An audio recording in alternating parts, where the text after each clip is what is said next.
Okay, दिल दिख रहा है मुझे। मुलांग 3 वालों के लिए बहुत गाइडेंस आ रही है और बहुत स्ट्रॉन्ग गाइडेंस आ रही है ये मुलांग 3 वालों के लिए कि इस टाइम पर they don't have to trust anyone. Okay. इस टाइम पर ब्लाइंड ट्रस्ट वो लोग ना करें तो ज़्यादा अच्छा है। इमोशनल लेवल से उनको पेन गुजरना पड़ेगा। Okay, so now the hanged man.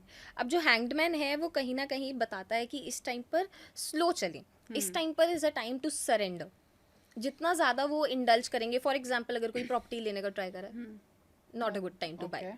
अगर कोई नई चीज़ स्टार्ट करने के लिए सोच रहा है, not a good time to start. इस टाइम पर surrender it to the universe, या जिनको भी आप मानते हैं, भगवान जी को, जिसको भी आप मानते हैं, जस्ट उनको सरेंडर कर दीजिए और अभी जो कार्य कर रहे हैं वो स्टॉप कर दीजिए। No new investments are recommended for them right okay, now.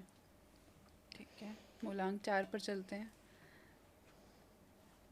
अगर मैं 4 मूलांक के बारे में बात करूँ तो 4 मूलांक इस टाइम पर अगर कोई भी चीज़ नई चालू करना चाहते हैं तो उनको मैं सजेस्ट करूँगी कि अक्टूबर से ओके। जैसे ही देवता उठते हैं, गोवर्धन पूजा में हमारे देवता उठ जाते हैं, तब से नया काम चालू कर सकते हैं। इनको अपने इंटेलेक्चुअल माइंड को बहुत ज़्यादा समझने की ज़रूरत है। 4 नंबर ना राहु से रूल होता है, तो राहु की क्षमता सिर्फ सोचने की है और ये लोग सोचने में बहुत अच्छे होते हैं। तो अगर ये सही यूज़ करें, रिसर्च एंड डेवलपमेंट में अगर ये टाइम लगाएं इस टाइम पर, this is a very good time for them to invest in that.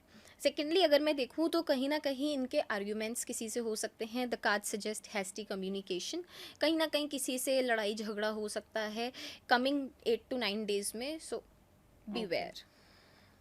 अच्छा, ठीक है।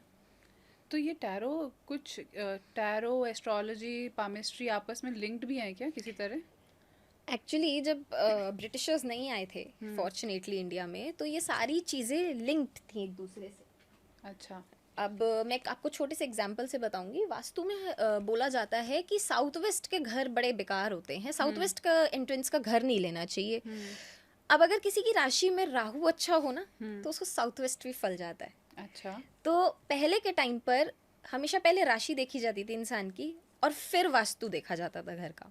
अगर राशि के हिसाब से, लग्न के हिसाब से वास्तु सूट कर रहा है, चाहे भले ही फिर एंट्रेंस साउथ वेस्ट की हो या साउथ की, और अगर वो सूटेबल है तो इंसान को वो भी फलती तो है। मतलब ये इंटरकनेक्टेड है एस्ट्रोलॉजी और टैरो? यस, ये आज की डेट में मैं बहुत ज़्यादा देख रही हूँ लोगों ने इसको डिफ्रेंशिएट कर दिया, बट ये सारी चीज़ें एक हैं, ये सब चीज़ एक में आती हैं। मुलांग 5 के बारे में जानते हैं।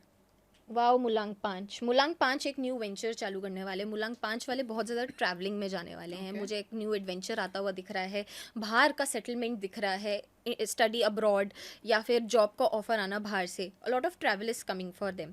कुछ नया चालू भी करेंगे ये, बट रिस्क बहुत बड़ा है, तो रिस्क ध्यान से लें, जितना ज़्यादा ले सकते हैं, but this risk is going to be beneficial for them. बढ़िया है, बढ़िया है।